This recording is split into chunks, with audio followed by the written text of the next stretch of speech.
a little over 5 years, and I have been active for 3.5 years.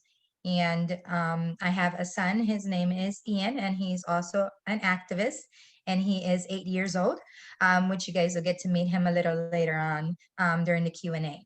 So I'm going to go ahead and pass it on to Debbie so she can introduce herself. Hi, my name is Debbie. I'm from San Diego, California, and we transitioned 3 years ago to being vegan. And my boy was 7 at the time, and my daughter was 3 at the time. So can go over some of the challenges of those ages and transitioning into a vegan diet in those stages. But it's been amazing. So that's it. And to Shannon. Hi, everybody. I am Shannon, and I have not eaten an animal in over 24 years now. I've been vegan for just over 5, and I am Vegan Evan's mom, and I'm really proud to be. And I believe that the key to creating change, there's Vegan Evan, and creating change and achieving a virtually vegan world and animal liberation is through education and activism. So I'm really excited to be doing this tonight.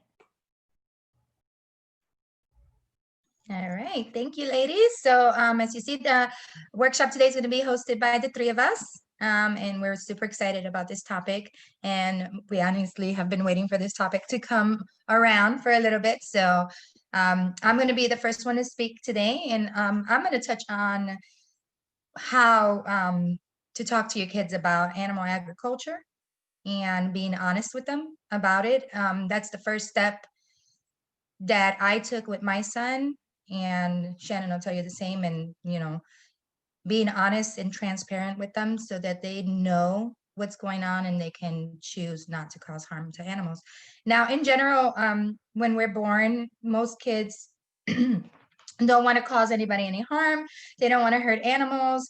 If you meet a child, whether he's a toddler or, elementary school age, for the most part, they love animals. They love to go to places that we don't, that they don't realize are not good places, like zoos and aquariums, but they really go to those. They're excited to go there because they want to see the animals, because they love animals.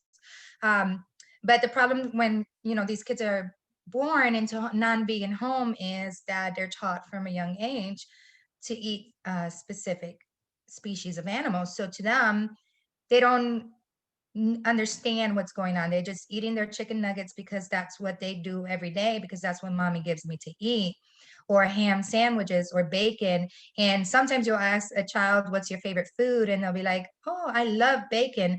But they don't make the connection that bacon is a pig that died to get to their plate. So transparency is really the first step with your child. You need to talk to them and tell them the truth. Where does your food come from that we see as food right now in our lives? Let them know that that chicken nugget came from an actual chicken. And a lot of kids, once they hear that and find out, they're like, mommy or daddy, I don't want to eat chickens, or I don't want to eat pigs. But with Ian, I explained to him the animal agriculture industry. I explained to him dairy. He understands that chicken nuggets come from chickens. He understands the ham and bacon comes from pigs. And, burgers come from a cow. So you can, and it's to the parents' own discretion how much you want to show your child, the age. Do you want to show them slaughterhouse footage? Do you want to show them the condition that these animals are raised in factory farms? That is something that you as a parent have to decide if your child is ready to see something like that. They may be too young for that, but just explaining to them the truth and telling them that these are animals and they suffer and they're being killed so that someone can eat them. It's not just something that appears from out of nowhere, or, and some kids, you'll tell them that the nugget is a chicken and they'll be like, no, it's not, it's a nugget. And you're like, but it's a chicken. No, it's not a chicken. I don't eat chickens. I eat nuggets, because they don't make that connection. I have a friend that's vegan and she worked with kids, and that's exactly the conversation she had with one of her kids at the daycare. And he said he likes ham, and she was like, well, ham is a pig. And she's like, no, I'm not eating a pig. I eat ham. And the little girl was adamant that she wasn't eating a pig because all she knew was ham. So at that point, they don't make that connection. They don't know. And that's why as a parent, it's our responsibility to tell our kids where that comes from. And then at that point, like I said, majority of kids are not going to want to contribute to that. And they're going to be like, Mommy, I don't want to do that. I don't want to hurt animals. And that's kind of what happened with Ian. Ian made the connection. He says, I don't want to hurt animals. I don't want animals to die. And I explained to him the dairy industry as well, so he understands that ice cream and yogurt and milk, even though he gets to eat all of that in the vegan versions, but he understands that cow's milk is for baby cows. He understands that they hurt them and that they take them away from their mommies. And he understands that in the process, they end up getting killed to become somebody's burger. And he understands that babies want to be with their mommies. So my advice to parents is, don't hide it from your kids. Be honest with them, and let them know the truth behind their actions when it comes to what they see as food, because that's what they're taught in society.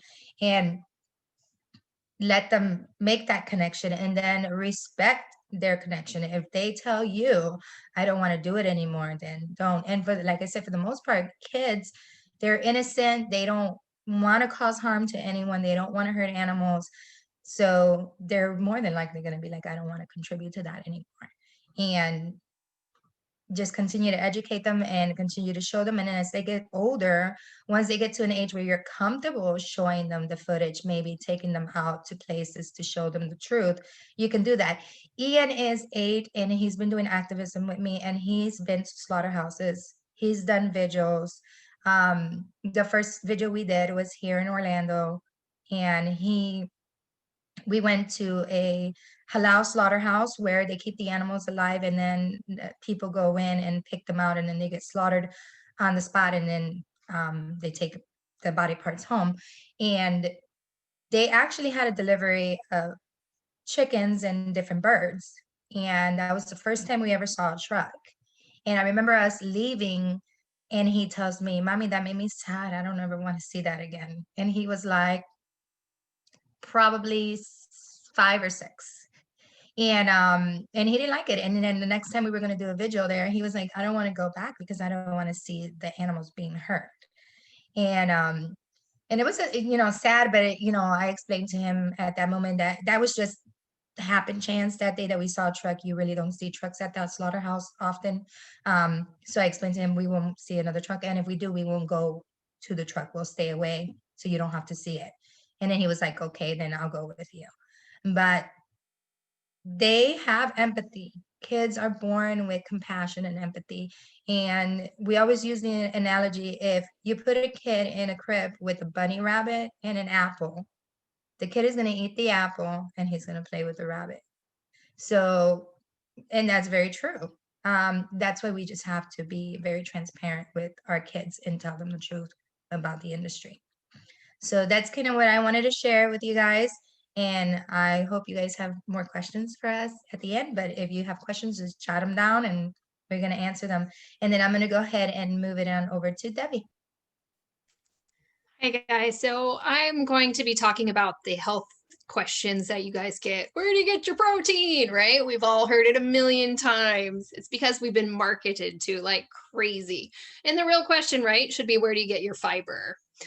But so some ways to combat these questions is just to dig deep into your research and know where we're getting everything, because I was attacked by my in-laws, like, vegan, you should never make your kids vegan.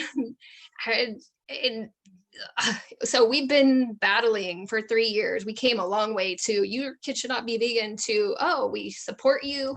We'll give you vegan options when you come over to our house. They're amazing now. So it's great.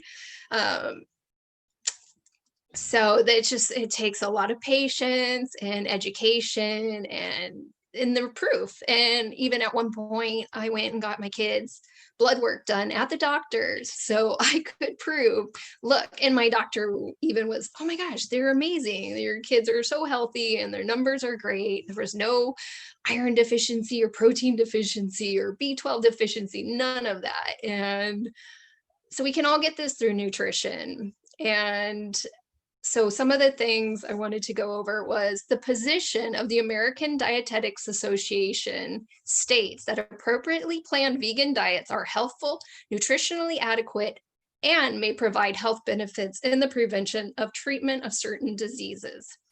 Appropriately during all life stages, pregnancy, lactation, infancy, childhood, etc., till, elderly. So that is always a good one to keep in your brain. Like, okay, the largest dietetics association stated it is healthy for our kids to be vegan, and it's okay. It's we have a lot of years of marketing from the meat and dairy that we have to battle, and that comes with a lot of education and reading. Something I like to do is model good behavior, eating healthy foods. I always have fruits available, always nuts and seeds, and I'll show you. So at one point I got this vegan cuts. I'm not sponsored or anything, but this was a fun little thing to get. And actually we got these at the beginning of the pandemic when we couldn't get out of the house. It was perfect little snack box, but I don't continue to get them. But what I do is I keep this in the car at all the times because, kids are hungry just always. So some things I keep in my little box: seaweed, chickpeas, kids love those, are crunchy, sunflower seeds, like some chia squeeze, oranges last forever, some dried fruit, so prunes, and banana chips. So always have food on stock with kids because you don't want to be going through fast food restaurants. Your options are limited. It's not healthy. And we know kids can get hungry at a moment's notice, and then it goes into tirades and tantrums. So we want to avoid that, but constantly eating healthy stuff. I eat salads. I enjoy salads for lunch. My daughter, when she was 3 years old was eating salad. She loved it. And it always makes me laugh when people are like, oh, vegan kids. And yet my kid's eating a salad and your kids are eating French fries and chicken nuggets. Like, okay, but my kids, it's just funny how our society is and how we've been indoctrinated to think that we must eat meat and dairy, but we're seeing that that's not true. And my son's a competitive athlete and he is fast. He's one of the strongest on his team. And I love it because he always represents, like, from the Game Changers, and I call him a game changer, and he loves it. He loves being vegan, and he's been teased by his friends, but he's really good about it. He stands up for himself and he'll laugh it off. But they see he's no different. You could never pick him out from any of the other kids at the skate park or on the soccer field. You would never know he was a vegan because he's super strong. And that's something I noticed as well. I went vegan for the animals, but I have noticed so many gains in my athletic performance. It was a nice treat, and I support my vegan diet is amazing. I mean, I say I'm 90% whole foods plant-based and 10% vegan, so I can go and have that vegan cheese here and there and get some of the goodies that we have. And let's see, next, educate, right? We educate our kids of why they're vegan. That's an important understanding, to always give them that vegan cupcake for birthday parties. So they're not left out like, oh, what do I eat? So always have that on hand. And I've taught my kids to read labels, especially my older one who's now going off on his own here and there and going to the store. Turn that label around on that candy. Look for those ingredients, especially the gelatin. Those like It's a big no-no. That's disgusting. So he's really good about reading labels. And we've even made it a game at the grocery store. Because sometimes they're just really hidden. Oh, Mom, let's get this. And then I'm like, no, look, under the ingredients, it says contains milk. You know, those hidden ingredients. Milk is in almost everything. Once you transition, you just can't even realize how much is in everything. So just real quick, I'll go over some of the big nutrients. Protein. Okay, so legumes, lentils, nuts, seeds, whole grains, peanut butter, soy products, meat substitutes. That's where you get your protein. Next big one, calcium. Dark green veggies, spinach, kale, broccoli. Tofu enriched with calcium. Fortified soy milk. Fruit juices, nuts, seeds, seaweed, molasses, dried figs. It's amazing what this little packet of seaweed has, so many nutrients in it. Thankfully, we all love it too. Vitamin B12 is another very important one. Enriched cereals, nutritional yeast, fortified plant milks, soy products, vegetable margarines, seaweed, mushrooms, and tempeh. Okay, another iron. Dried beans, peas, lentils, enriched cereals, whole grain products, dark leafy greens. And it's also important to eat your iron sources with vitamin C to help with absorption, such as citrus fruits like lemons and strawberries, tomatoes, broccoli, cabbage. Omega-3, we've been hearing a lot in the news lately, but we don't need fish for our omega-3s. We can get that from edamame, walnuts, flax seeds, chia seeds, hemp seeds, seaweed, soybean oil, and kidney beans. And vitamin D, you can get from the sun, but also vegetable margarine, soy milk, and fortified foods. So see, we're getting it all and we're good. And our kids are healthy, strong, and we're preventing future diseases and their cholesterol levels. Those are only from animal products. So that's it. Thank you so much, Debbie. And I just wanted to say something to follow up with you. A lot of the food items that you talked about are yummy snacks for kids. Even non-vegan kids eat a lot of that stuff. So it's easy. Edamame and like the chickpeas that you had, the roasted chickpeas, they're just really yummy snacks. So the kids, just because your kid is going vegan or is vegan doesn't mean that they're going to miss out on things. And like she said, you can give them that vegan cupcake. You know, if there's a birthday party, they can have vegan cake, they can have vegan ice cream.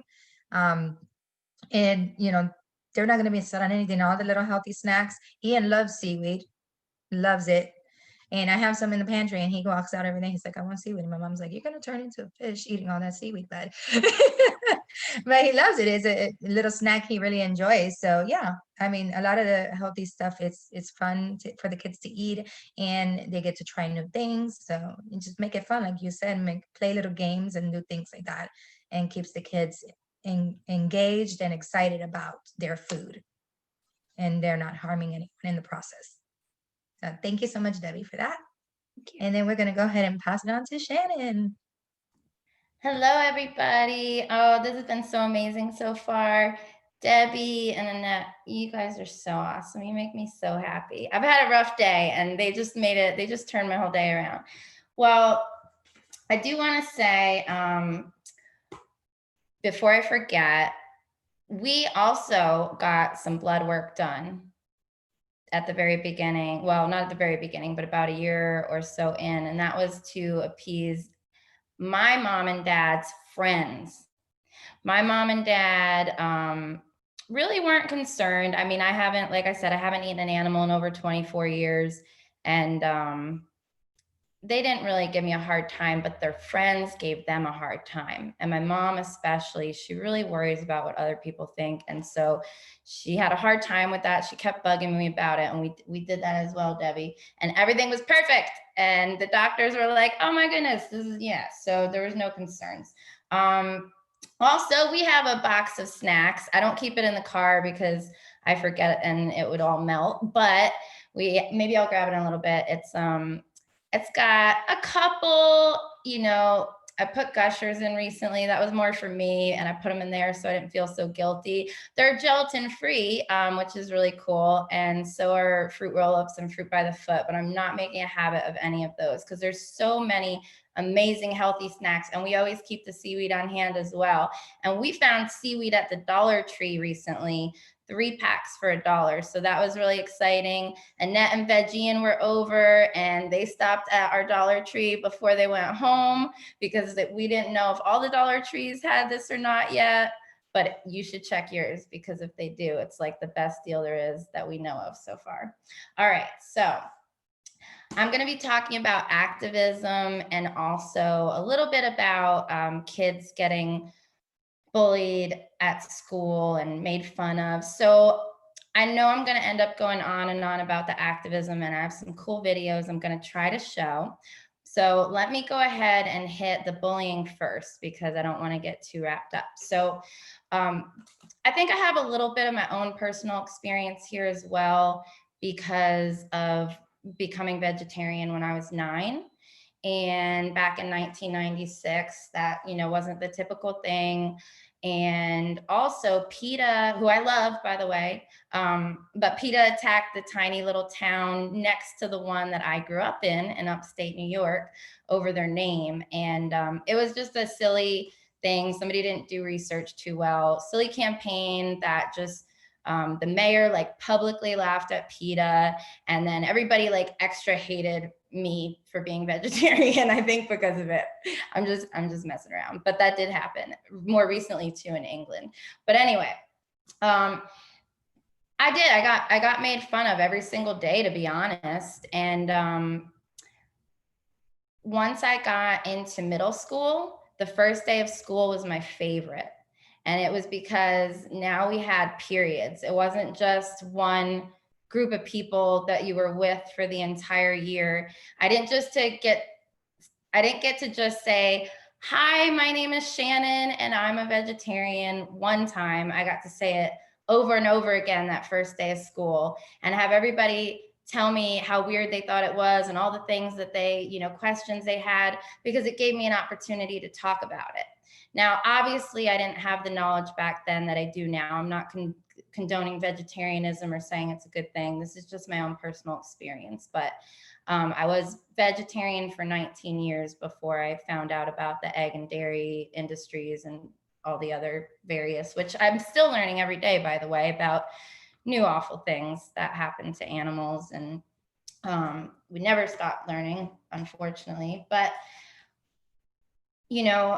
it didn't matter to me. It didn't matter how much I got made fun of because my cousin showed me that video when I was 9 years old that made me decide I was never going to eat an animal again.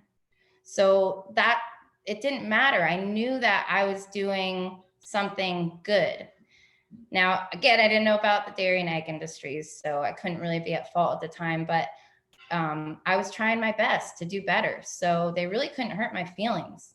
And like I said, every opportunity for anyone to make fun of me was an opportunity to talk about it. Now, I know it's hard for kids. They want to fit in. I'm fine with being the odd one. I always kind of liked it, but I know everybody's not like that. And I have had several parents come to me. A common thing actually recently has been some of the younger girls are wanting to go to vegetarian. They don't want to start eating meat, but they're not really wanting to stay away from the dairy. And it's because of school in every situation that I've been told about. And I think that if these young girls really understand, and young boys, if they understand what's happening to the animals, if they really get it, they don't have to get it all the way. We don't, but they have to understand that they're suffering and that the babies are being taken away from the mothers and that the baby boys don't matter and that they're being killed. And if they just get these basic concepts that these animals are unnecessarily and unjustly being used and suffering and eventually being killed in one way or another, they'll be against it. and they won't want to participate in it. But if they don't understand and they see everyone else around them doing it and they don't know why, of course they're gonna, want to do it. And sometimes even when they do know, the peer pressure can be tough. So one of the recommendations I have, I know it's tough right now during the pandemic, but when the Veg Fests are back up and running, if they're not in your area yet, bring the kids to the Veg Fest. There's great role models. There's usually athletes, and a lot of times there'll be bodybuilders, NFL players, UFC fighters, Olympic athletes will show up. And it's really cool for them to see, these awesome people who defeat all the stereotypes, obviously, just, by looking at them. And it shows the kids what's possible and that it is cool, that there's really amazing people, all different types of people, scientists, doctors, athletes, authors, at these veg fests and at the convergences and the conferences, you will literally meet every type of person, because vegans are every type of person. We know that. So like, there's so many role models out there. You just have to find the right ones for your kids. And so if your kid's into ballet, if your kid's into soccer, if your kid's into swimming, find those vegans that do the things that they do and are the musicians, the artists, anything. They're out, we're all out here. So but yeah, when the Veg Fests are up and running, for them to get to meet them in person is really cool. I mean, I can speak for Annette and I, and we were fortunate through Animal Hero Kids and other organizations, our kids have gotten to be, and at the Veg Fest, our kids have gotten to be around a lot of awesome people that they can look up to. And they're also around all of our activist friends who are amazing people, all trying to make the world a better place. Doesn't have to be anybody famous. Everybody in our own communities is amazing too. So bringing the kids out to the events, which I'm going to show some videos of, letting them be around so many other vegans, hopefully other vegan kids at the events too. And again, I know the pandemic's making things tough right now, but as soon as we're able to get out there, we need to educate so that we can prevent future pandemics from happening, so that we don't have to keep dealing with these situations. All right, so as far as the activism, this ties in also with the bullying. So I guess I can just transition and I guess it just all goes together more than I realized until I said it out loud. So I really believe, Annette was talking earlier about how it's sad, of course, and nobody wants to see anybody being hurt. But what I've noticed about the kids are that they're very resilient.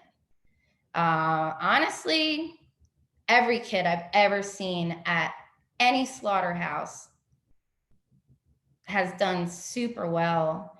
And often many adults around them are not doing as well sometimes. I know in California, there were so many adults who had to go down the street from Farmer John's when we were there and couldn't be, and the kids were pumping the water and they were doing everything they could to just give those animals love and water if they were able, and to just be there for them and let them know that somebody cared.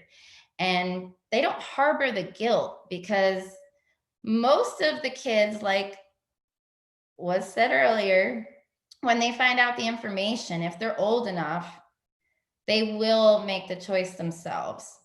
And so they don't have the guilt like so many adults who, look back and we're like, oh gosh, it should have been so obvious. And we feel really sad about it. And we're kind of hard on ourselves sometimes. The kids don't have that. So when they go, they can just be there for them. They're not thinking in their heads like, oh my gosh, I was a part of this for so long. And I think that weighs on adults a lot heavier. So what I'm trying to say is, please don't underestimate the kids. I've seen babies at vigils. I've seen 1-year-olds, 2-year-olds, 3-year-olds, and every single age. And I've seen very old people at vigils too. I love it. It's awesome. nobody's too young or too old, in my opinion, but obviously if you feel like your child would be traumatized, and if they've seen video and a video has really affected them negatively, then maybe it's not the best idea yet. But I wouldn't say anybody's too young, but definitely gauge your own child. And I also think it's great to encourage kids to ask their friends and their friends' parents who aren't vegan yet to go to activism too, by the way. That would be, super cool. And maybe it would be a start with something that a lot more people are against, like SeaWorld or, any aquarium or circus or zoo. People tend to not have to necessarily feel like they have to be vegan to attend a protest like that or a horse race. But it's good because if they go to something like that and they're around a lot of people who are vegan and they realize, make some connections, it's cool. All right, so the kids being there and seeing the animals at the vigils, that reaffirms everything for them, and it reassures them for themselves that what they're doing is right. And it lessens the chances that the bullying and the pressure are going to make them feel like they want to do anything differently because they've seen it for themselves. I mean, again, Annette and I have had the opportunity to bring the boys onto properties or like near properties in California with hundreds of activists. They're very empowered by, having been in these situations on the right side of history, fighting for the most innocent and vulnerable beings on the planet. And it really, it shows. I mean, it's so cool to see the way they react in so many different situations. And I think it's just, I don't know, it's so really amazing all around. But as far as like, if you've been somewhere and you've seen something with your own eyes, whether it be chickens on a truck headed to slaughter or pigs on a truck headed to slaughter, or if you've had the opportunity to really bear witness close up, how could you ever want to participate in that again, number one? And number two, if someone's making fun of you, how could it ever affect you? Like, so if you have the opportunity, I think that a vigil is one of the most powerful things that you can bring your child to, so that they never have to worry that they've made a choice that, or I think you all know what I'm trying to say. Okay. As far as the kids and the activism, I think that they really need to understand why they're there. I don't think we should just drag them along. So I think it's really important to do research with them. And Evans actually prompted me to do a lot of research. He asked me questions about fish before he had even stopped eating them. And that's what prompted him to stop eating fish in the first place, and what actually allowed me to understand that fish deserved, the same considerations that the other animals do. Even though I hadn't eaten them for almost 2 decades at that point, I really didn't give them much credit.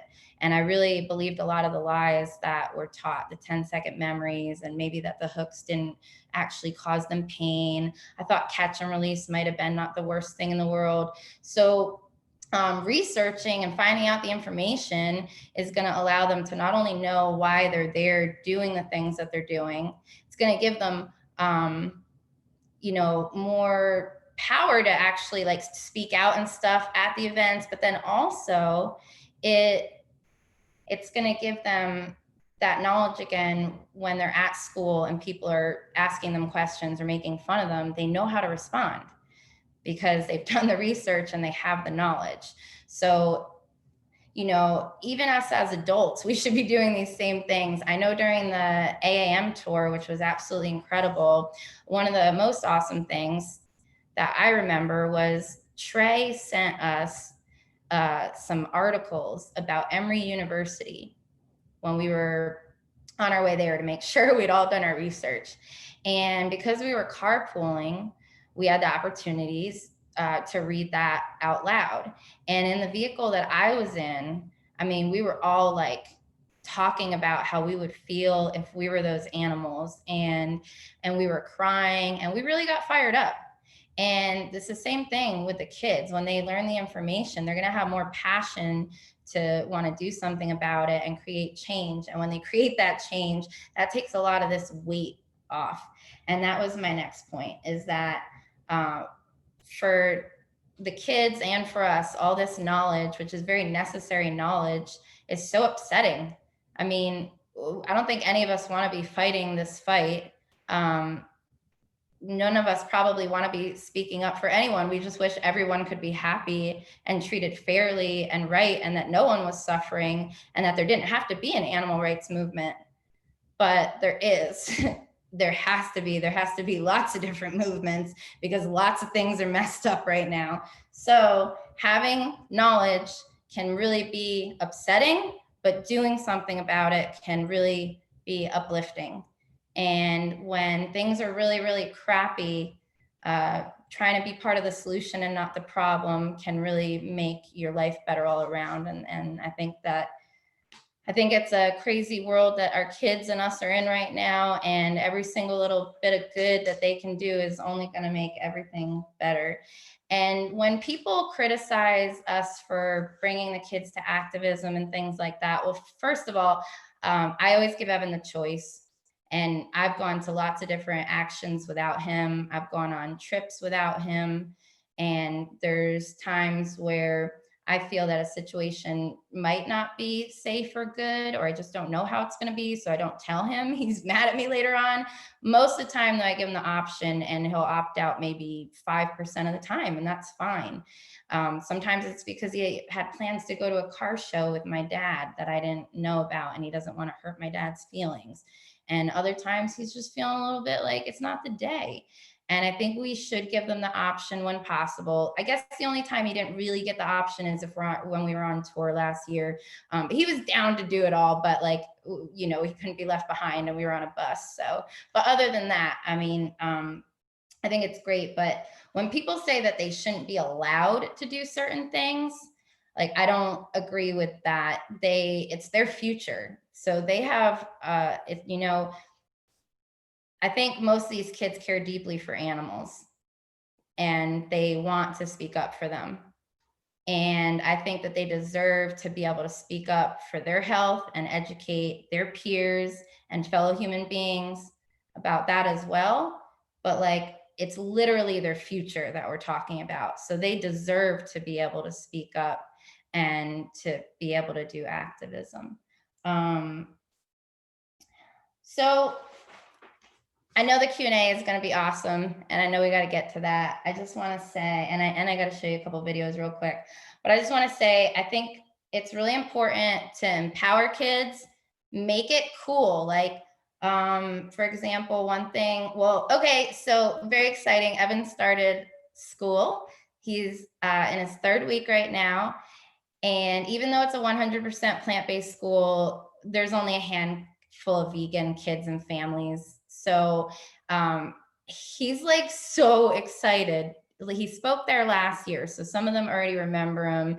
And I was a little bit wondering, is he going to get made fun of it at all? He hasn't gotten made fun of. Some kids are like, oh yeah, I get my protein, you know, I need protein, so that's why I eat meat. But like, nobody's, I don't think, directly made fun of him. But even if they did, it's going to be okay. But the most fun thing so far has been every single day he's excited to pick out his clothes, because he gets to pick out which vegan message he gets to start conversations with.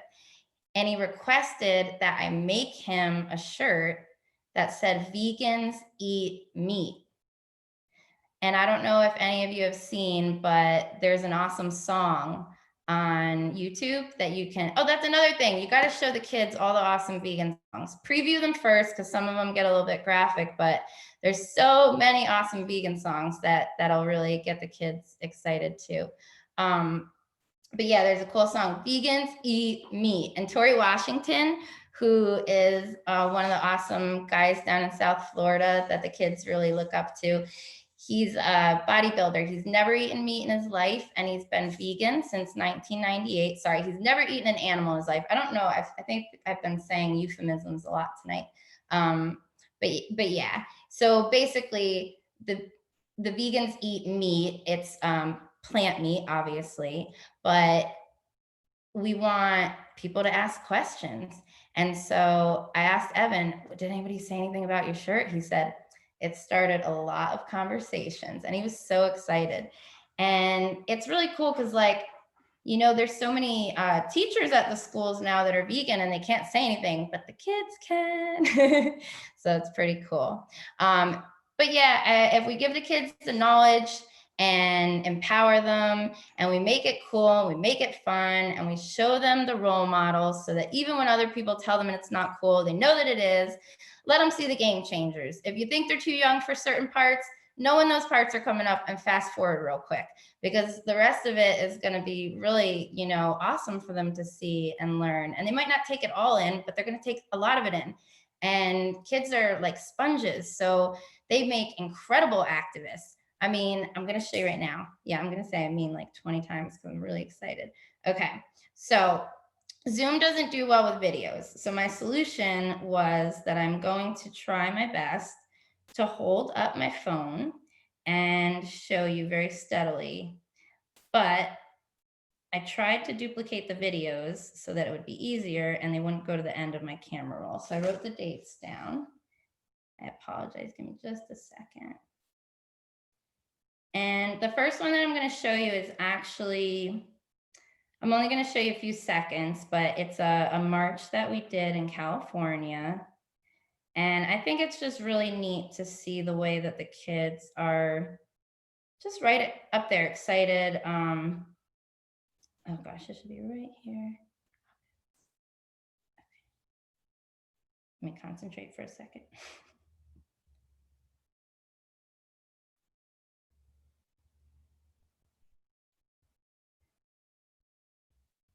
Too many videos.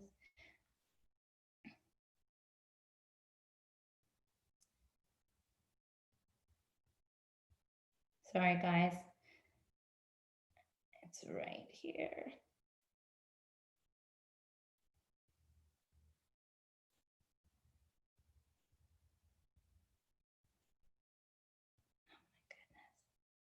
Got it. Okay, sorry. Here we go.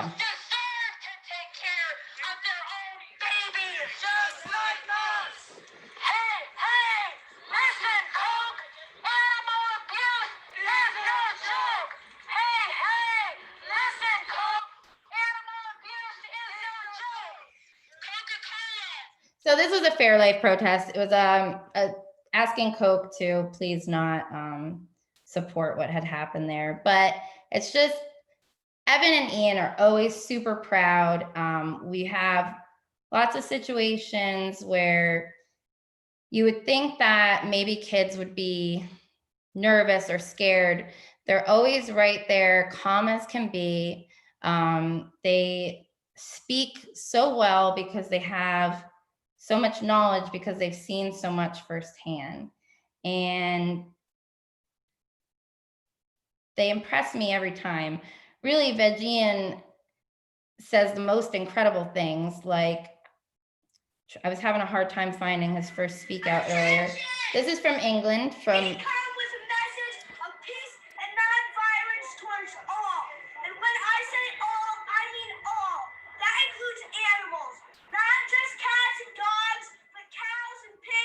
chickens, the animals you eat, they have friends, they have families, they have feelings, and they just want to live. They want to live, just like us.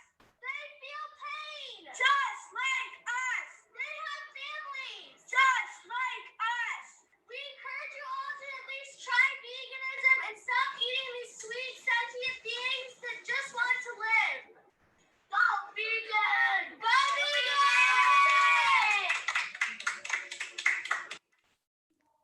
Okay, so I wanted you to make sure you heard the end. That was Vegian at the end.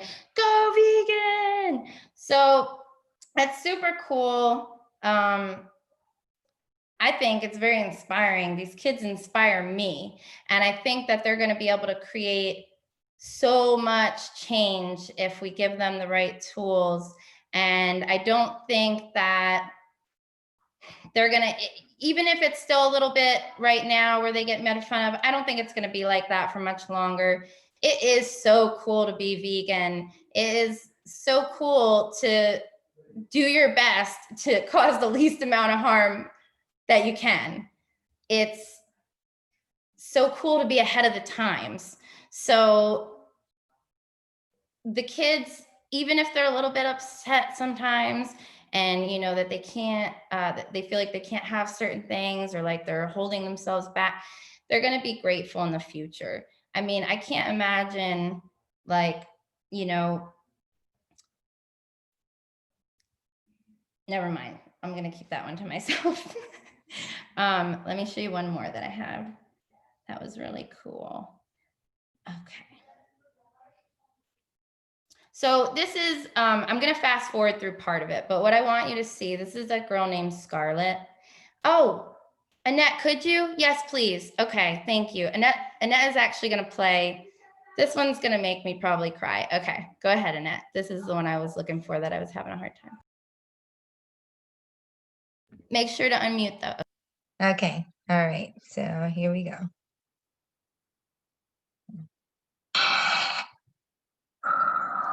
Be to the animals. Show me to them. So that means that you are taking animals from their homes and leaving them in their cages.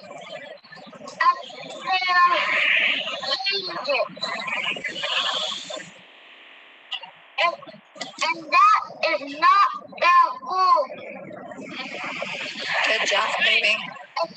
It's their ruining place. They ruined their lives. They destroyed them. What is true about you?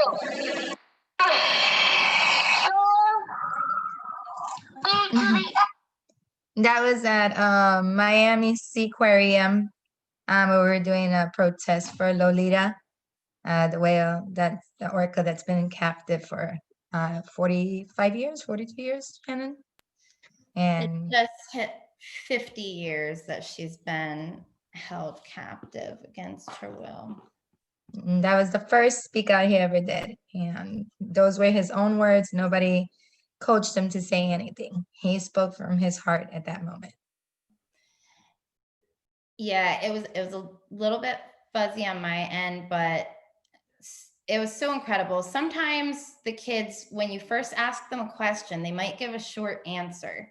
And Bejian tries to get me all the time with that. But I always ask him one or two more questions. And all of a sudden, the most amazing things come out that, like, literally I could sit for 2 weeks and try to think and it wouldn't come out that perfectly. These kids are so smart. They're so incredibly intelligent. And they really have so much power to really change the world. I just actually found a picture while I was trying to look for more of Evan and Ian handing out vegan burgers, which they were really excited. And this Saturday, we're going to be doing some awesome activism in Orlando. And the second demo that we're doing is going to be a vegan food giveaway, which is centered around taking pandemics off the menu by putting plant-based meals on it. It's a collaboration or on behalf of $1 Million Vegan. And we're really excited because we're going to be giving the food out at a wet market that we've protested quite a few times in the past. So that's exciting. And yeah, I mean, I think they should do as many positive forms of activism as well. And I probably should have mentioned earlier, you know, as much as I said a vigil is really important if you think a kid can handle it, I think that a follow-up with a sanctuary is equally, if not more important. So try to find one nearby beforehand. And I think that for us adults as well, that whenever you're able, you should try to go to a sanctuary, especially after a vigil. But all right, well, I'm gonna go ahead and get us over to the Q&A, because everybody knows I tend to talk a lot, and I'll probably talk more during that. So thank you so much. Really, thank you everybody for being here. We really, really appreciate you taking the time out of your night to come and hear us talk about vegan kids. We love our vegan kids. All right. I saw a question that I would love to handle, because I've been there with co-parenting with a omnivore. Again, 3 years ago, we had watched some documentaries together. My husband and I started, I think, with What the Health, Cowspiracy, all of those. And then on my own, one night, I watched Earthlings, and that was my light bulb aha moment. I was pescatarian for several years. I was already vegetarian at that point, and that did it for me. I was nursing a baby at the time, and well, she wasn't such a baby, but we were still nursing. And I couldn't believe it, what we were doing to other moms. Here I am, a mom with my baby nursing it. I couldn't imagine somebody else doing that to me. So to me, it was automatic. That night I went 100% vegan. It was done. But my husband, he wasn't on the same page. So it took me to get him to watch some more documentaries, talking to him. We had several fights. We had compromised. We said, okay, we'll compromise. When they're at birthday parties, they can have cakes and this and that. And then as I evolved and I grew in my beliefs, I wasn't okay with that anymore. And then he would get upset at me saying, but we made this deal, we compromised. And then I would say, well, is it ever okay to abuse a child? No. Why would it be okay at birthday parties to abuse a child? To me, this is the same logic. It's never okay. So we'll come with our own vegan cupcakes or whatever it may be. So it was definitely an evolution. And now we have come a long way as well as a family. Him as well. He's, I'd like to say 99% vegan. He has some other health issues that it can be really challenging for him to be 100%. But our kids are 100%, I'm 100%, and he is on board. It took a lot of communicating, a lot of explaining my side and why I felt that way. And also, it's just, you have to be very patient and just, have these hard conversations, and you just at the right time have that moment where if something is right, and you have to speak up and you have to defend yourself and what is best for your kids, right? We're all mama bears. We want what's best for our kids, and we would never harm them.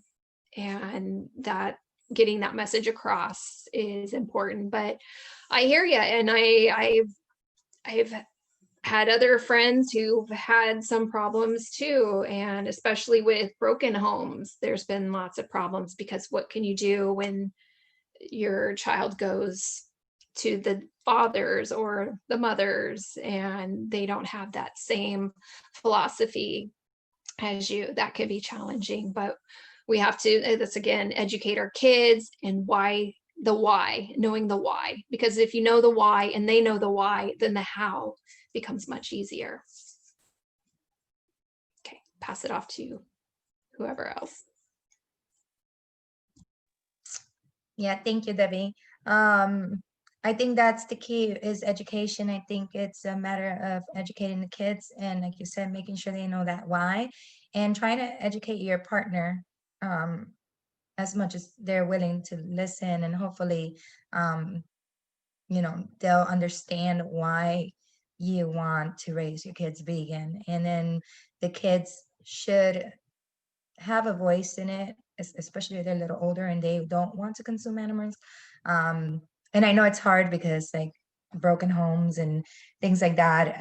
I've heard a lot of stories myself that the other parent does not want their kids to be vegan at all, even when the kid says they don't want to consume animals. And they kind of will feed their children body parts against the parents' will. But the most you can do is try to educate people and continue to educate your kids. And when you're together, do what you can. But I mean, I don't know if Shannon wants to add to that, but that's kind of. I'm good. Can I start on Michelle's? Michelle asked, well, she said, one of the most common questions that vegan parents get, and this is very true, is why are you forcing your beliefs on your kids? So even though Evan chose to be vegan, even though I tried to talk him out of it,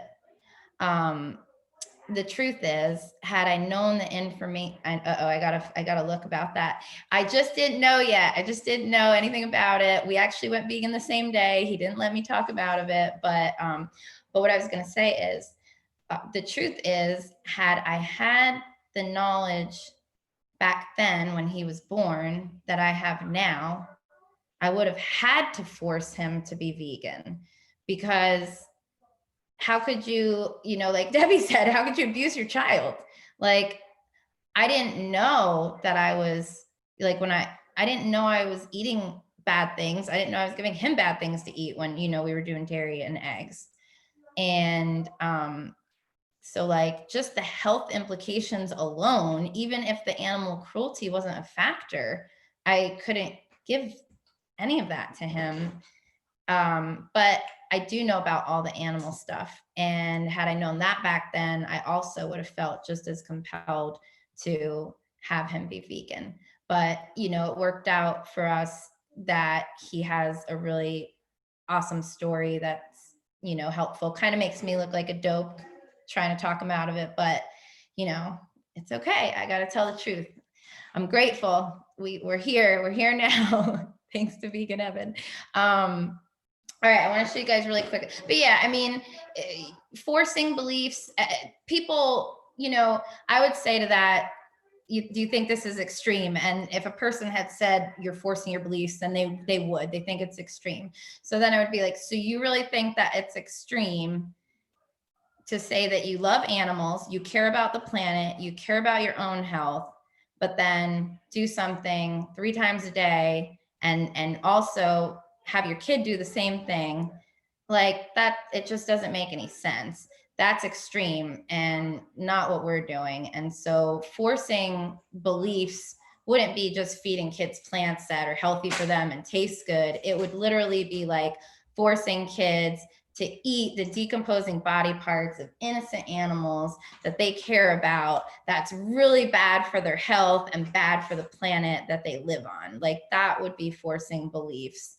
And that's what most people are doing. They're just not doing it intentionally, maliciously like that. We've all been lied to, so we're not going to be like hateful towards them either. But I heard you preach okay. All right, so I'm getting confirmation from the background. All right, so I found our box really quick before the next question. Well, Evan got it for me. I didn't find it. So he's excited to show you some stuff. One of these right now. Okay, he's eating the jerky right now. So this is maybe too spicy for even some adults, that black pepper, but it's good. And these are kale chips, which are usually really expensive. So I typically don't get them, but I got them for 99 cents. And another one, ranch flavored, vegan ranch though. And these were actually at Dollar Tree. And they're for dipping in like hummus and stuff. And we make our own hummus sometimes. It's just really easy with tahini and chickpeas, and most of the recipes say to put oil, but you can even skip out on the oil and it'll be a lot healthier, and it'll be great. These I found recently, I think, where did I get these? Were these at Ross or Dollar Tree? Where were these? I don't know, but they're vegan. And I think these are these from Aldi, Ev? Evan's grandmother. Those are Ross. Evan's grandmother sent these for him. I don't typically buy these. Oh, these are from Dollar Tree, he says, and they're vegan. So good. These, I've seen these at Aldi. These are the Aldi brand. And these are kind of new. We haven't had the vanilla ones yet, but these are amazing. And we've got our multi-seed for more dipping. These were buy one, get one free recently, and these have a dark chocolate piece in them that's vegan.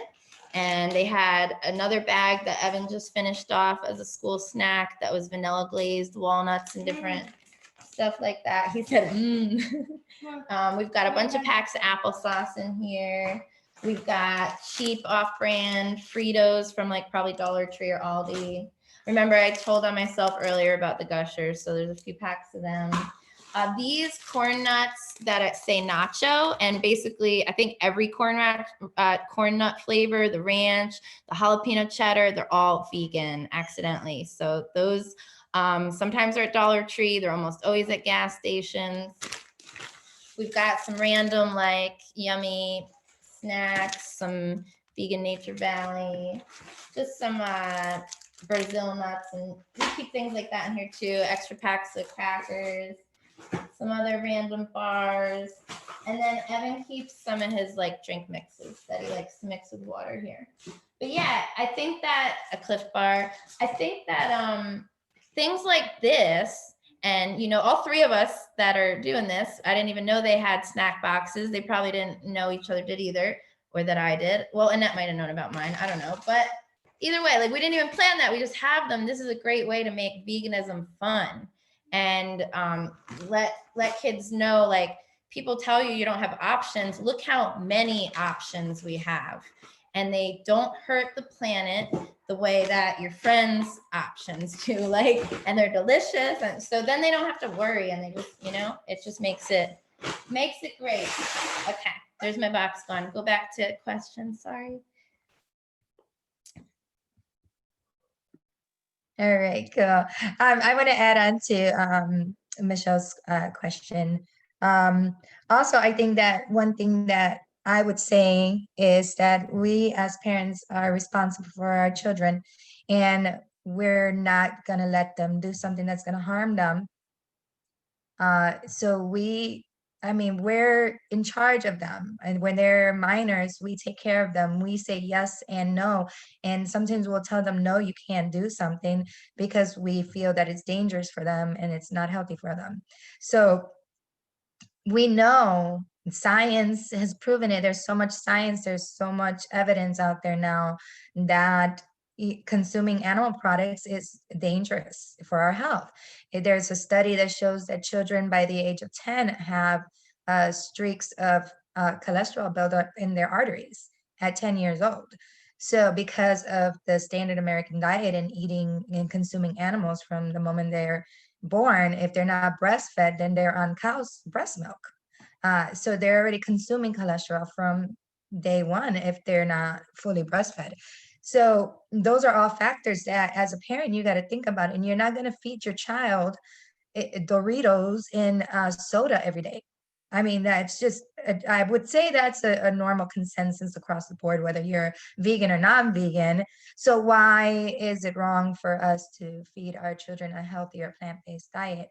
And another thing is, we talk to our kids. I talk to my son. He knows, he understands. So that's the biggest thing. But at the end of the day, your child is your responsibility. You want your child to be well taken care of and to be healthy. And at the end of the day, look into the science yourself, do the research, and you're going to see why I choose to raise my son or daughter on a vegan plant-based diet. That's it. You know? So that's what I would, one of the things that I would say. There's a lot more that I would say, but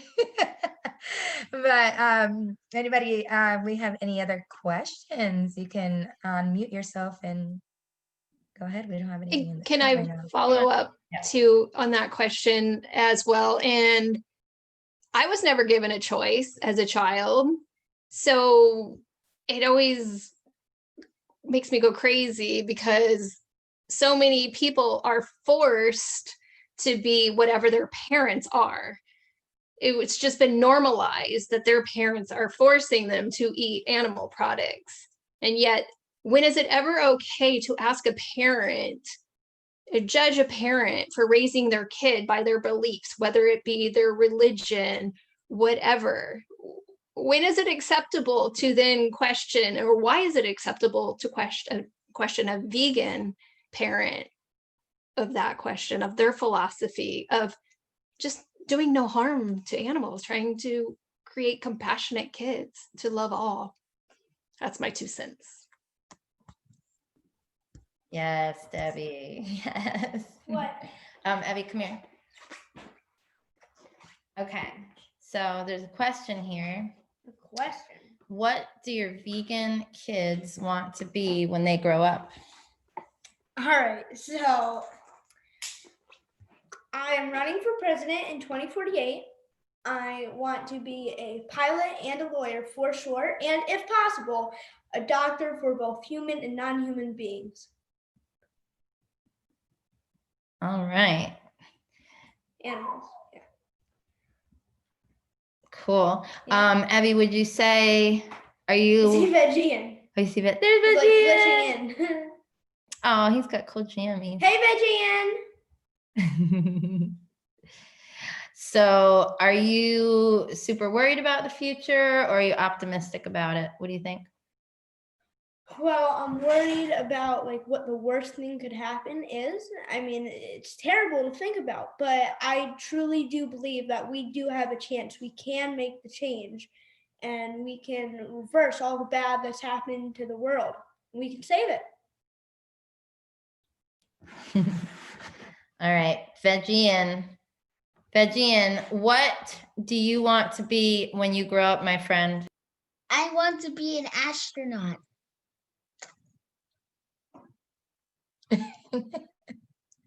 Vegian, do you know if there have been any vegan astronauts yet? I don't think they have been vegan astronauts. You're gonna be the first one. Yeah, I think so. And then the other question is, are you optimistic about the future? What do you think? Is it gonna be good, or how do you feel about the future? I think it's gonna be good Why do you think that? because the future is gonna have more vegan people go vegan. Ah, yes, yes. All right. Awesome. Thank you. Cool. Thanks, Vegian. So Peyton asked, do you have any tips for raising older kids like teenagers? How would you tackle transitioning to vegan life with older kids different from younger kids?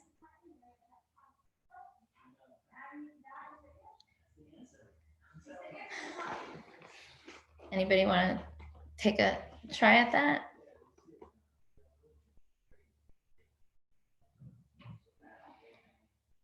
I mean, can I possibly invite Patty on to maybe answer that because she has Fia, if she wants to?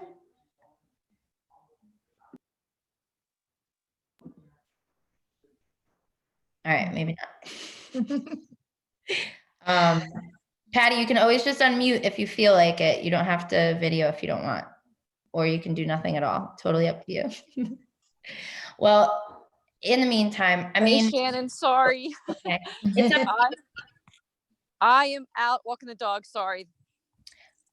No worries. Do you have any tips for raising older kids like teenagers and tackling transitioning to vegan life? Honestly, this is going to sound pretty harsh, but those of you who know me, hopefully love me.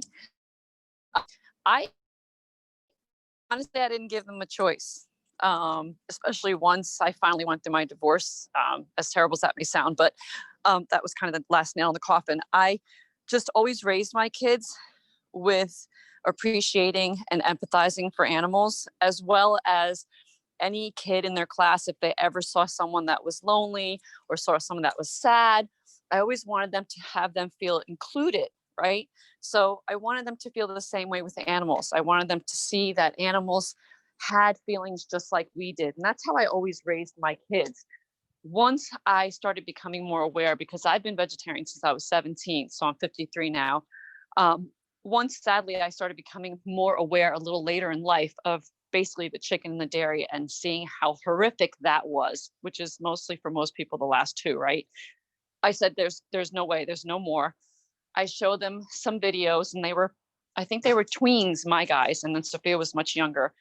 And then as the divorce became final, that was it. That was the final decision as well in transitioning to complete veganism, and luckily my kids did not fight me on it, but had they, or any time that they felt like they were having a hard time, I did always tell them, think about the thousands that are having a hard time right now, this very second, thousands. And they were always used to me bringing organic snacks into their school anyway, because I was one of those moms, and vegetarian snacks. So they were kind of already used to that. So as they transitioned into high school and teenage years, they didn't mind me putting in some vegan snacks. The more I found easily accessible vegan snacks, and like you said, the Dollar Tree, we had them, and we were already used to having vegan snacks. Like I used to tell them, hey, you're just going to be having more peanuts and more nuts and more, seeds. And we're just going to be looking a little harder for chips, and you include more vegetables and more fruits. It's not that hard of a transition.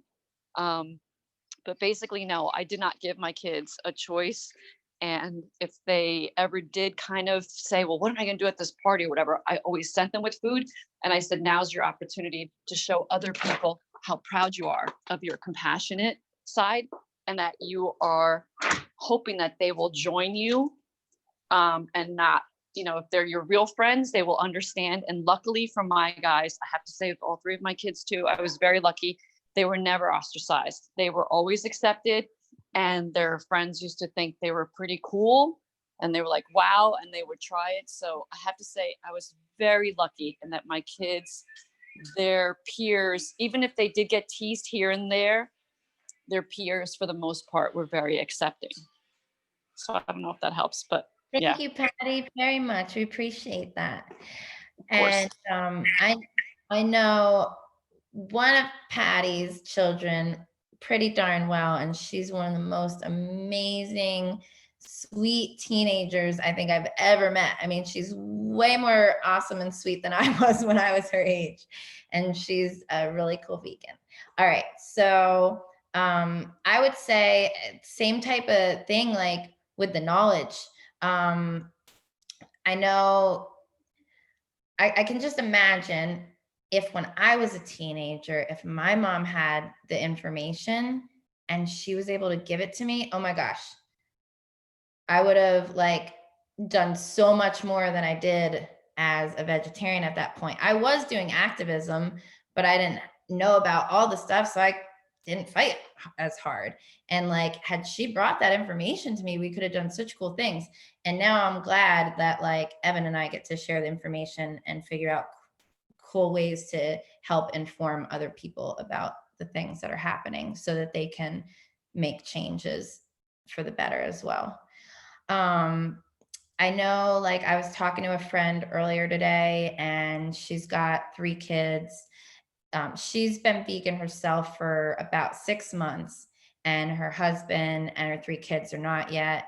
And she told me that one of her children, the oldest, thinks she's really weird for being vegan. And so I asked her, does she by any chance, is she into feminism at all? Does she care about women's rights?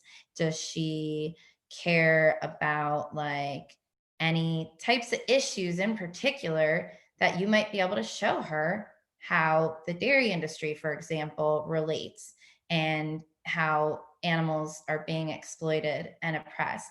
Because with teenagers especially, a lot of the time they are very aware of what's going on, and they can make those connections more easily sometimes.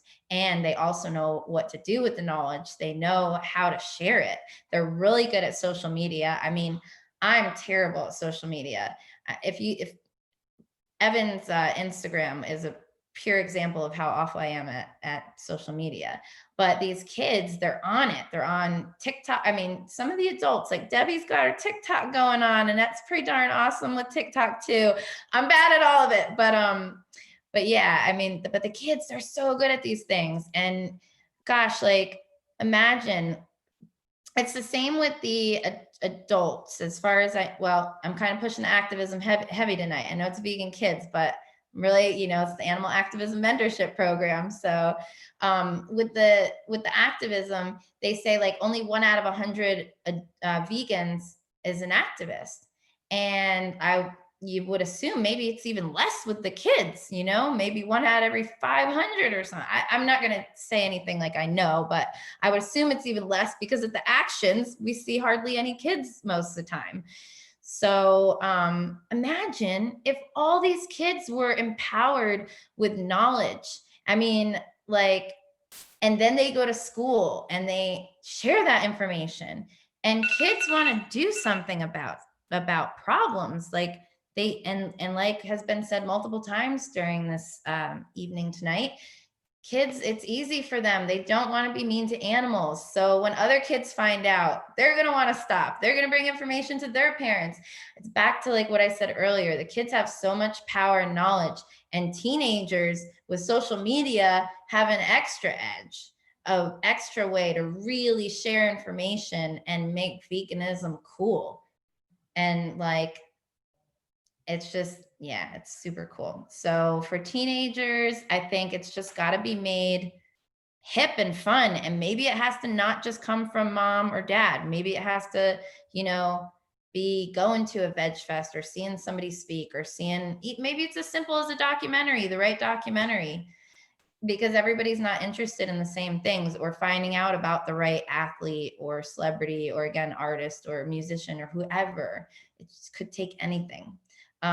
So just when we know our own kids best, and it's just like when I kind of do vegan outreach to anybody, of course, I wish that everybody would just be vegan the second that they find out about what's happening to animals, but that's not the case.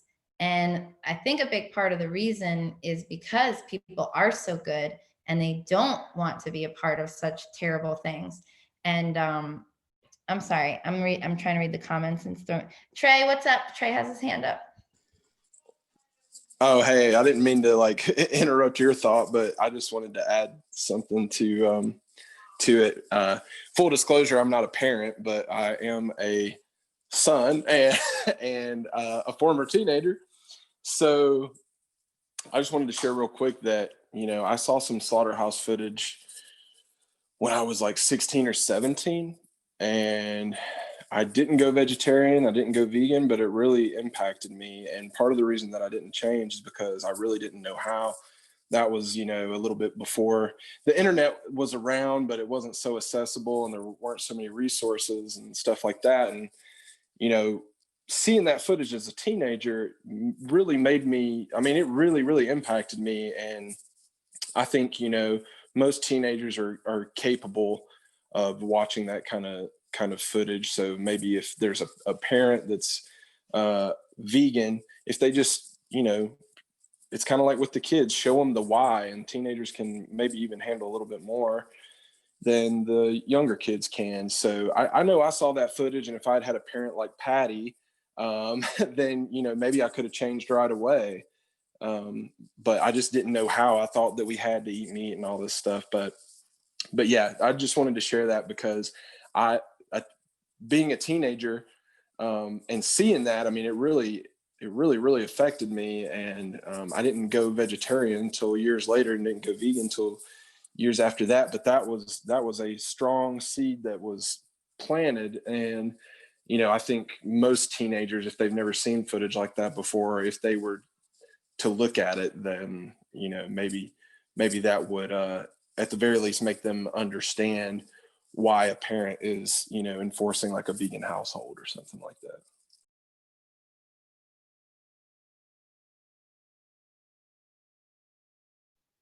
Thank you, Trey. That's awesome. And I agree 100% with everything everyone said. And the one thing too with teenagers, that's a little bit different with younger kids is that they've been indoctrinated a little bit more, and they're you know so they're they're used to eating a certain way. So it's very important to really show them the truth and reveal that footage to them and things of that sort. So I think that's the one thing that I would put in, is that they are older, so they kind of know where their food comes from. At 16, 17, you know that a chicken nugget is a chicken, so but they may not know, they don't know the process. They don't know how that chicken gets to their table. And that's the part that they need to see, so that they can make the connection to change. So that's what I would add with the teenagers. Yeah, and I would say the dairy and egg industries still should hold a lot of shock value, though, for basically the entire population. Does anybody else have any questions? And if you want, you could direct them at like a specific one of us if you'd like. I did see a question from Michelle directed to the kids. What has been your favorite or most memorable sanctuary animal friend? So I'm gonna bring Ian into the room, and Shannon Evan is probably closer to you, so he can go first. I just screamed for him while I was muted. I'm gonna scream for mine too. So. Here he comes. Here he comes. What? I'm playing a game. Oh, say hi to everybody. Hello. He's being silly. All right. So, Evie, the question is, oh, how did I miss that early? Okay. What has been your favorite or most memorable, who's been your most memorable sanctuary friend? So I've been to over 30, and Evan's been to right around 30 farmed animal sanctuaries. So he's got to have to run through a lot of friends. But all right. Who do you think? Well, I know who Who do you think my favorite would be? I don't know. Who? There are so many. We could almost pick like a couple favorites from each I sanctuary. might be able to pick a couple hundred favorites, but I don't know about anything else. All right. Name one of your favorites from, All right. but just don't say where. Well, yeah, okay. I think Gizmo is one of my most memorable. And who's Gizmo? Gizmo is a goat. And why do you love Gizmo? I don't know. I just love Gizmo. One of my favorites. I know you Evan? didn't. I know I'm not a vegan kid, but I'm still gonna tell you, Michelle. Admiral Fluffy Boots over here. He's one of our best friends. Did you say Gizmo. Yeah, okay. What about, who's your favorite at Farm of the Free? Oh, the Duke and Supreme or Duke and Probably the Duke and Duke Man. and Man. One of my other favorites, And Veggie Santiago. Oh, Santiago. Santiago lives in California. Annette and He's a Veggie have met bantam. Santiago. He's a little bantam rooster about this big, and he's so full small. grown. And He's small but fierce. yeah, small but fierce. And we sing Santiago, Santiago. Okay, I'm gonna let Vegian answer. Hey, Vegian. My favorite is Admiral Fluffy Boots. We Yeah, have the same favorite. yeah, the same favorite. That Same was the first rooster that you ever held, right? In your hands. Yeah. And he was so nice, and you just loved him so much, didn't you? Yes. Yes, he's awesome. Emerald Fluffy Boots is awesome. All right, go ahead, Debbie. I was just saying Admiral Fluffy Boots is a good guy. Cow. Oh, her favorite animal at the sanctuary we went to was a cow.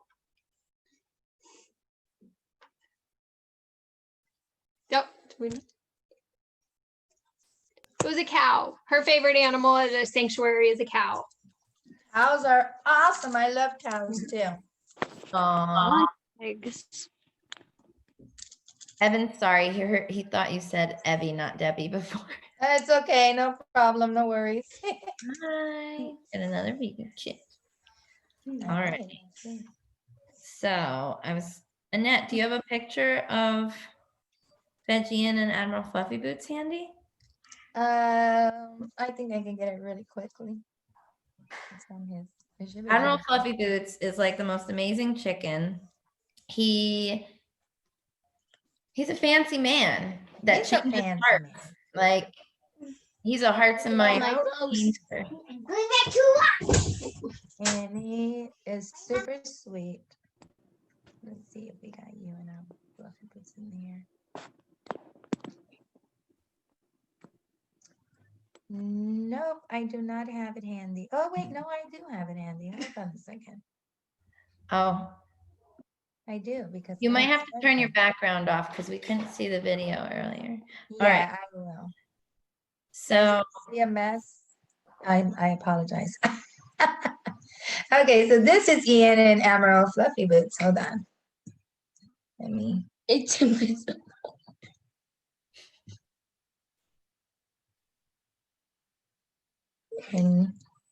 Gosh, hold on. Can you see it? You really can't see it that good, huh? my great ideas. Sorry. Yeah, okay, there you go. There he is. He's such a cute man. I'm sorry, guys. So That's Ian and Amaral Fluffy Boots. I love to hold that chicken. Yes, I know. Oh, there you go. There he goes. See? Patty He's gonna said, get close. Sophia said her favorites are Mhm. Admiral Fluffy Boots and Karuna. And yeah, Karuna is definitely one of Evan's favorites too. If he was thinking clearly, he loves Karuna. He calls Karuna his little sister. And actually, I'm surprised he didn't say LP. Because LP lived with us. Well, all of us for like 7 months. He's cute. Yes, Admiral Fluffy Boot definitely has his own fan club. Anybody that goes to He does- Ruderville and Mhm. meets him, they love him because he's amazing. Did anybody else have any questions?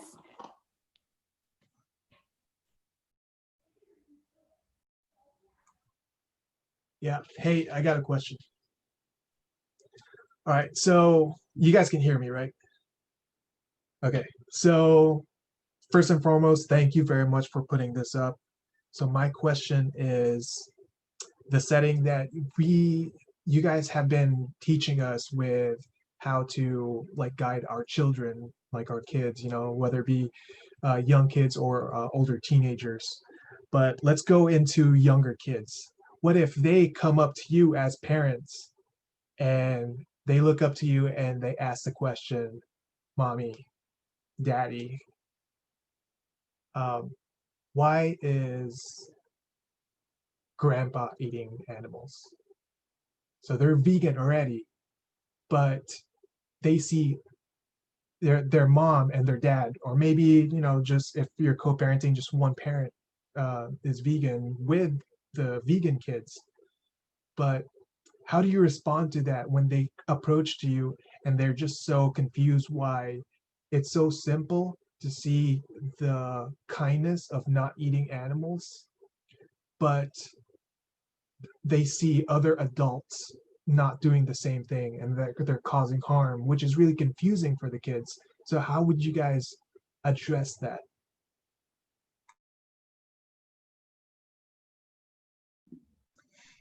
That's a really good one. Ian and I are the only vegans in my family. And my mom lives with us. So she eats plant-based the majority of the time because she lives here with me. So, and I don't allow any animal products in the house.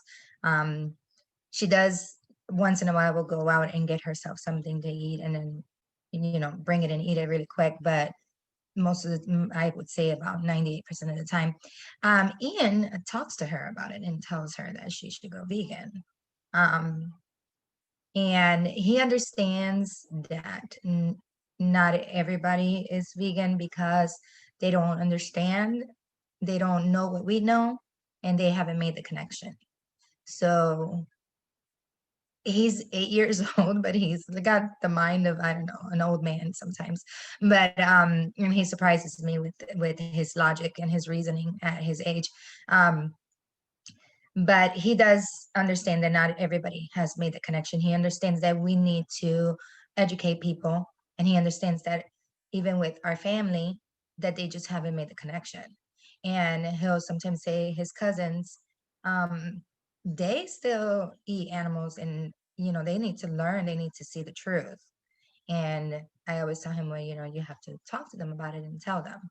So that's kind of my personal experience with my son, and that's kind of how we do it.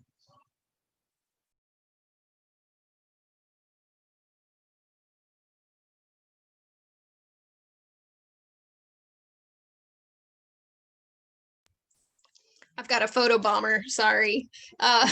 So yeah, I just tell my kids, yeah, they just don't know any better, and I think they've grown up with it, so they're used to it. So I guess they've never even asked me that question, but yeah, that's usually my answer, is they don't know any better. Even my son, at one point at school, he told me a story about a girl was eating a sandwich and she said she loves animals, and my son had asked her, then why are you eating one? So you never know, these little seeds planted by kids, how that could affect another child someday.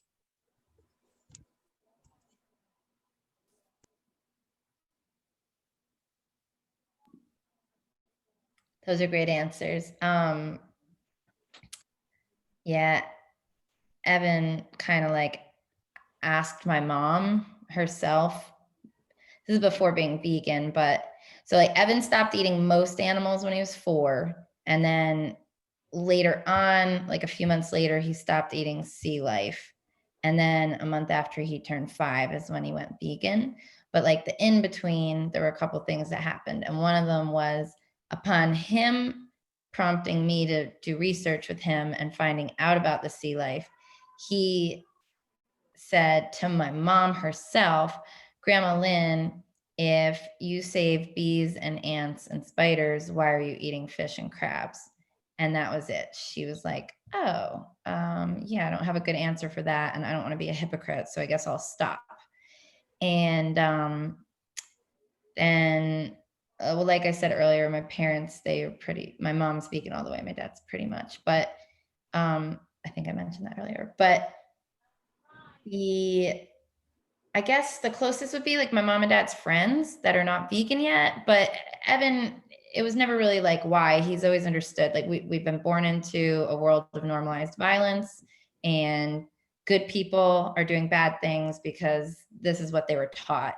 And until we help them with the knowledge that we now have, then like how are they supposed to even try to make changes? And it's not just that simple for everybody. Sometimes they have to find out more and more information from multiple different people before they're able. And that could be for lots of different reasons. They're literally addicted to eating body parts and breast milk and ovulations. They think that it's necessary for their health.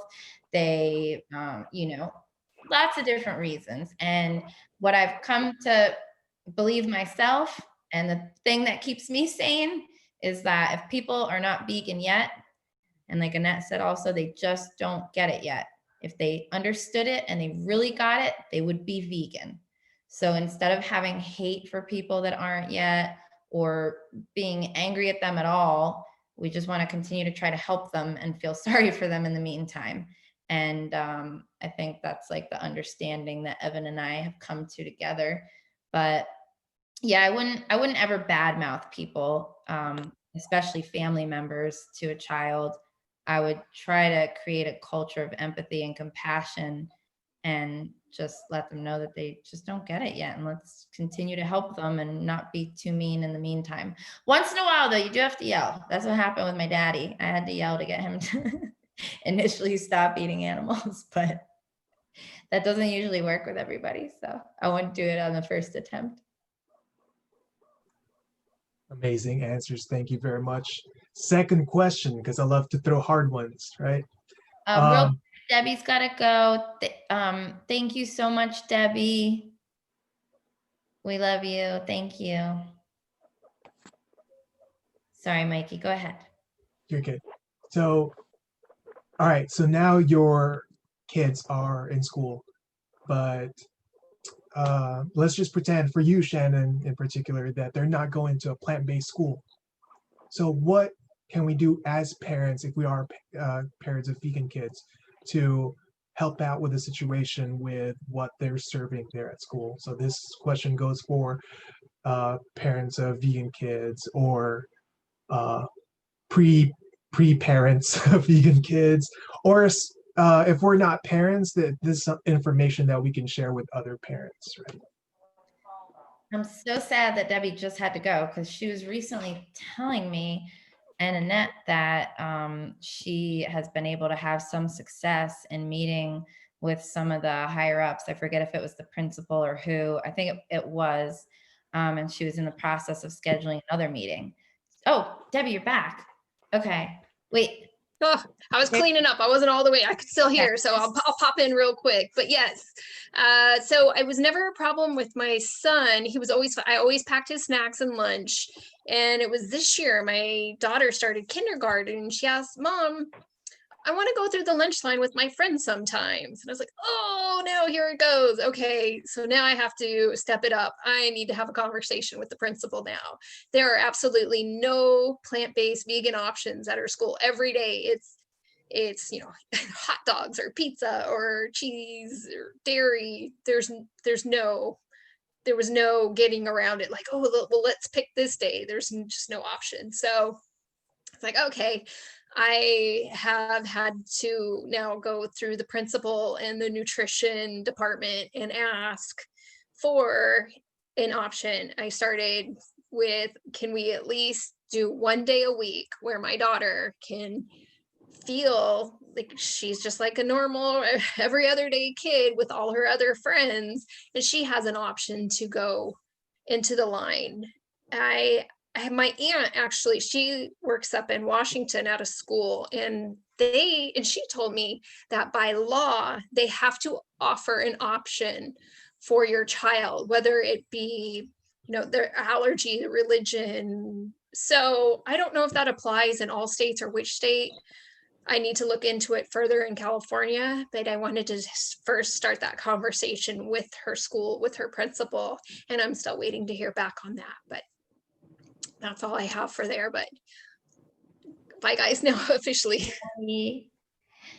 Yeah, so I think that there's a lot that could be done, because I think the only opportunity, like, nobody from outside of the school is going to be able to do anything unless it's mandated by an entire district, or if it's a private school, I'm not sure how anything would change unless it's from within, or until they just decide to, because every other school is eventually doing it. So I think it's really important that parents do what they can to try and at least make some waves. And I mean, we have the facts on our side.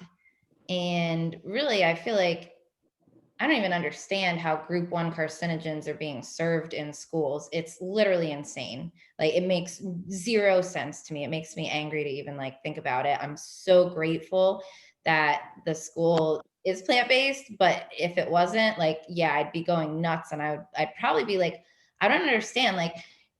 Should we bring cigarettes for the kids too? Maybe is that a good idea? Because they're in the processed meats are in the same group as tobacco smoking, asbestos exposure, certain variants of the human papillomavirus, and plutonium. And we are literally serving this to children at school, where they're supposed to be cared for and taught the truth. That's what they're supposed to be taught, real science and some real truth about nutrition. And instead they're being lied to. They're being taught that they should be drinking cow's breast milk, that they should be eating chicken's ovulations, and that they should be eating body parts. And then it's being reaffirmed by the option made, which are probably even less quality than like most everything, like dangerous quality is what I guess I mean. A lot of processed meats and stuff. So yeah, Mikey, that's a great idea. Yeah, I would recommend that you try to get a meeting with as many people as you can, because the more people who hear you, then the more likely like one of them might be to go and actually look into the information, hopefully. And once one of them does and one of them is on board, then it's going to be easier to get, then hopefully one of them will feel strongly about it and push it. But even if you can only get one person, you just try and you keep trying and you keep pushing. And if you get some success, great. Now then take it to the next level. If you get 1 day a week, then try for 2 or 3 days a week. But it doesn't just go for the lunch meals and the food. I mean, I think it's important to like send your kids with lots of cool snacks and stuff. Like Evan has like a few snack options in his bag every day. And he's so good, I don't have to worry. Like he won't even eat a Skittle without my permission. Annette knows. He's ridiculous. So like, it's not like he's going to overeat the snacks. I'm pretty fortunate, but I put that many in. So he just has his options and he can show kids like, look, like I'm not, like I said earlier with our box, like I'm not limited. I have so many more options than I ever knew I had. And, they can experience that and show that. And it wouldn't hurt also to like drop off great, delicious snacks for the class. Again, things might be weird with the pandemic right now, but when things are hopefully back to normal soon, like it's so cheap to make cookies from scratch, like literally flour, sugar, and some powdered egg replacer, and chocolate chips might be the most expensive thing. So it's like, bake some batches of cookies and drop them off for the whole class to enjoy. And then your kid can not only feel good about everybody eating vegan food as well, they can see everybody's faces about how delicious it tastes. Like make sure if you're dropping stuff off, it tastes good. We don't want to give veganism a bad rap. No, I'm just kidding. I'm not kidding, actually. You only drop stuff off that tastes good. But yeah, yes, Mikey said, and when you bake with your kids, yes, let them be a part of it. If it's homemade, absolutely. Because then they can tell their friends, I helped make that. And then it's even more special to them. And, if the school needs help and they I guess every school is different. Evan's not been in a public school, and then we homeschooled for 4.5 years. So I don't know how everything works, but I know there's a lot more like laws and rules and regulations. But if they're making anything in school from scratch and they have any leeway, teach them how to make easy things. Give them a couple easy recipes. I mean, if there's ever a situation, maybe not for school, normal school, but if maybe for younger kids that are in, what is it called? I'm so daycare, and like, I was thinking nursery school, I guess. But I didn't know if that's still something that people say. But like for little ones where they're there all day and they have breakfast and snack and lunch and another snack sometimes, like maybe they might serve waffles or pancakes, and you could just give them a really simple, like we have a 5-ingredient pancake recipe that is so cheap, so simple. And maybe they could replace the pancake recipe they have and nobody would know the difference. And then it's got no allergens. And that's another thing you can use. The top 8 allergens, a bunch of them are animal products and byproducts, or, those nasty euphemisms, but that's what a bunch of the top 8 allergens are. So that's attractive to schools to be able to eliminate allergens and have to like, if you could talk them into being able to make delicious food, that it might be easier if anybody has a kid that does go to a private school, because they don't have to follow all the other, rules and stuff. But yeah, like show them how to save money, how to make delicious foods that are healthier. The kids will be happy if it tastes good. They won't carry their way. And like, there was a really good article out by a school, one of the schools in California. They said like, they felt that the least they could do is make sure that one of these kids' meals a day, the one that they have while they're there with them, is a green meal. You know, like all these schools are supposed to be on board with, you know, caring about the planet and future generations. So maybe instead of just using the health angle, use the environmental angle as well. And you know that this is the least you could do, is just once a day make sure these kids have a delicious, nutritious meal that's less intensive on the environment. Is that much to ask? And hey, maybe find some studies that show that kids pay attention better when they eat foods that are more nutritious and healthy. And maybe you could convince them that kids will act better in class. Who knows? There's so many angles you could go, but that was a great question. Annette, did you want to add to that? What I would say too is, Ian hasn't really been in school for the past 2 years. He's homeschooled, but get involved with the PTA and educate the parents in the PTA, get them on board with you, and then petition the school to add more plant-based options to the menu. But you know, that's a really good way to go get into it. Because that way you get into that PTA and you meet everybody, meet all the other parents, and then little by little start educating them on the facts of how unhealthy the food is, and then petition the school. That was such a great idea. I forgot about PTAs. Yeah. Such a great idea. Hey, I'll make an offer. If anybody is on the East Coast of the country, of the US, if you can talk your school or your kid's school, or if you work at certain types of places like a hospital or big doctor's office or big office in general, I might be able to come and do a food giveaway with the $1 Million Vegan Bus, so let me know. But yeah, I can help get some vegan food into schools maybe. All right, cool. Does anybody have any other questions?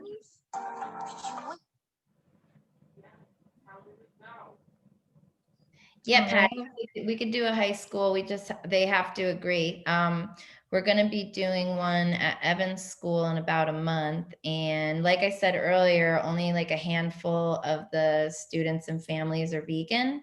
The school's been around for over a decade, but they've only been plant-based for a few years, maybe only 2 even. So like, even though that's what's being served at the school and a lot of the teachers are vegan, the families are not predominantly. So they've been to one screening already. About 85 parents showed up, I guess. And so we're hoping to get around that amount, or hopefully even closer to 100. And we're going to do a different screening this time. And we're going to serve everybody a vegan meal that's going to be brought in by Green Culture, which is a local vegan restaurant. And then also they're going to go home with literature about taking pandemics off the menu by putting plant-based meals on it that talks about COVID-19 being a zoonotic disease. And that's another thing that you could just use to talk to any schools, probably, is just about the pandemics and the zoonotic diseases too, maybe. But yeah, we're going to send them home with that. And so stuff like that, you know, Veg Fund even could maybe help you to do something smaller locally at your own school, or writing to, what's the other one? A Well-Fed World. Sometimes they'll give little grants to do certain things. So maybe some type of food outreach if I'm not available to you. But yeah, there's so much cool stuff. Did I get off the question there? No, you're fine. All right, so looks like we don't have another question, and we're gonna be getting ready to wrap it up. But I want to play a quick little video. It's probably less than a minute long. It's Ian's, Shannon knows, it's Ian's $1 Million Vegan video. And the reason why I want to play this video is because I initially, when I spoke, I was talking about educating our kids on the truth behind animal agriculture. And Ian's video is an example of what that does with your child, just letting them know the truth. He was asked questions and he answered them on his own. So I was the kid, there. Yeah, so this was, nobody told him to say these things. He said these things himself from the knowledge that he has. So I want to play it for everybody, and let me get him from the beginning, and let me turn this off so you guys can see it.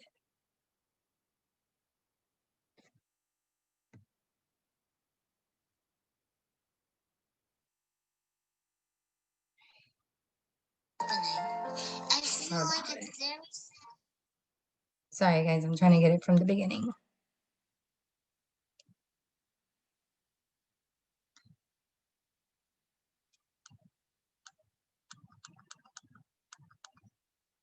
Instagram won't let me start it from the beginning until it goes through.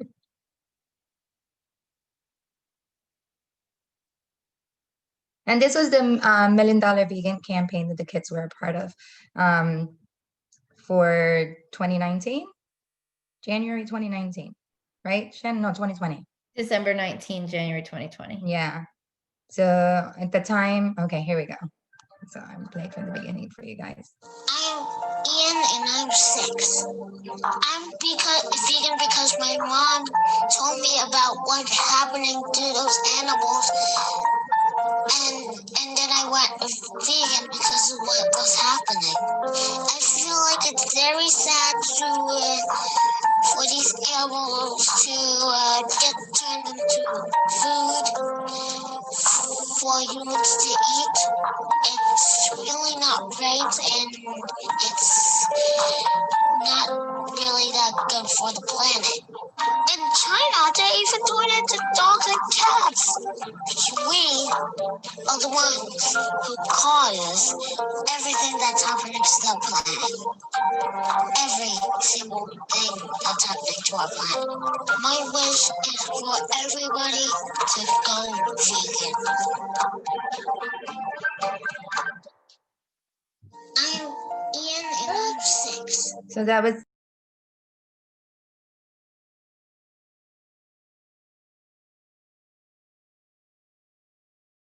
Did everybody hear it? Or was I muted the whole time? No, okay. I just noticed that I had the mute button on, and I was like, oh, did I mute him? So that's just an example of when you show your child and you don't hold anything back, and you let them, you teach them and explain to them what's happening. And then, like we mentioned earlier, kids are compassionate. They don't want to cause harm, so they're going to put it all together, and they're going to form their own opinion and their own thoughts on it.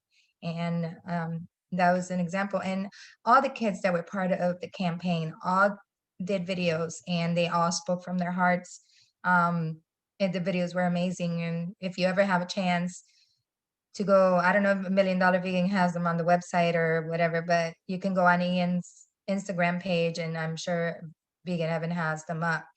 I have a bunch of the videos of all the kids, so you can go to Ian's page, which is Ian, VEGG, and then and then hyphen Ian. And then I have all the videos there, so you can hear the other kids speaking, just so you can see other vegan kids expressing themselves about being vegan in the animal agriculture industry. So that's all I wanted to add. So Eve, did you want to ask a question? Well, I wanted to say something. I was born vegan, and every year what we go to is a conference, and basically what they host is they have different meetings and stuff, and they talk about veganism, and like they encourage you to go vegan, and there's like if you go vegan for like a month or a year, you get a reward by being that, and a lot of people go vegan by doing that, and I just thought I would say that. Cool. Where is that? That's in Syracuse. They host it every year. It's NEBS. And you can like search them up on Google and stuff like that. And they have a thing and they host vegan foods. There's like, they have like sometimes different desserts, and they have really healthy food, and they encourage you to be vegan and stuff, or vegetarian, but they help. Cool. So you've been vegan your whole life. I'm so jealous. You have no idea. Yeah, my grandparents actually run that, so I thought I would say that. Wow, your grandparents run that? So you have a really cool family then. Yeah, my mom was raised vegan her whole life, and my grandma actually, she grew up on a farm, and she, after a while, she was like wanting to be vegan, so she went vegan. But when she was raised on a farm and stuff, so she didn't have any idea what was happening and stuff. So then when she got older and stuff, she knew, and she was just wanted to be vegan and stuff. Wow. Wow, Eve, it's really cool to meet you. So you're up in New York. Cool. Or yeah, cool. You said it was NEVS Yeah, NAVS. and AVS. Okay, cool. Thanks for telling us about that. You're welcome. All right. Well, thank you again, everybody, so much. Annette, did you want to? I just want to say thank you to everybody for being here. And if you ever have any questions at all about raising kids vegan, if you know someone that has questions, you can always reach out to us and we'll be more than happy to answer. Yep. And of course, this was presented by the Animal Activism Mentorship Program. And if you are not signed up already, please sign up. The easy link I love to give is theanimalsneedyou.com. And it's totally free and everybody is welcome to join. And it's a really awesome program. Obviously, we have these workshops and we pair you up with a mentor and we have really cool stuff going on. Sorry, I'm like scatterbrained tonight. I'm like, we have really cool. It's great. There's lots of learning and there is lots of empowerment and encouragement and good stuff happening going on. Can I mention our workshop next week? Yes, thank you, Michelle. Just real quick, I know there's not too many of us here, but next week we have another workshop that I'll be helping out with and some of the other mentors, Star and Julia, and it's called Vegan Companion Animals. So what we're going to be focusing on is there's a lot of misconceptions around whether cats and dogs can be vegan, and so that's what we're going to be talking about. We have Mike May is going to be on. He's a real expert in this area. He works for Wild Earth, which is an ethical dog food company. So we're going to talk about the facts and the science and the truth and clear up the misconceptions and the science behind it and the benefits of why it is possible for our dog and cat companions to thrive on a plant-based diet. So that's next Thursday, the 28th at 6:30 p.m. So people have to register. I mean, you want to register, say that you're going to our event. It's at 6:30 EST. Looking forward to that. Thank you so much, Michelle. All right. Well, thank you so much, everyone. And we hope you have a wonderful evening. And we'll see you next time. Bye. Bye, Eve. Eve, we're so glad you joined us. Thank you. Yeah, another name if you want to search NAVS is North American Vegetarian Society. Oh, I'm so glad you told me that because I was just searching and I was having a little bit of an issue. So North American Vegetarian Society? Yeah. I think they might, I don't know. Yeah. Sorry. I remember at one point they have changed the name, so I was just making sure I didn't put the old one in, not the new one. Let me see here.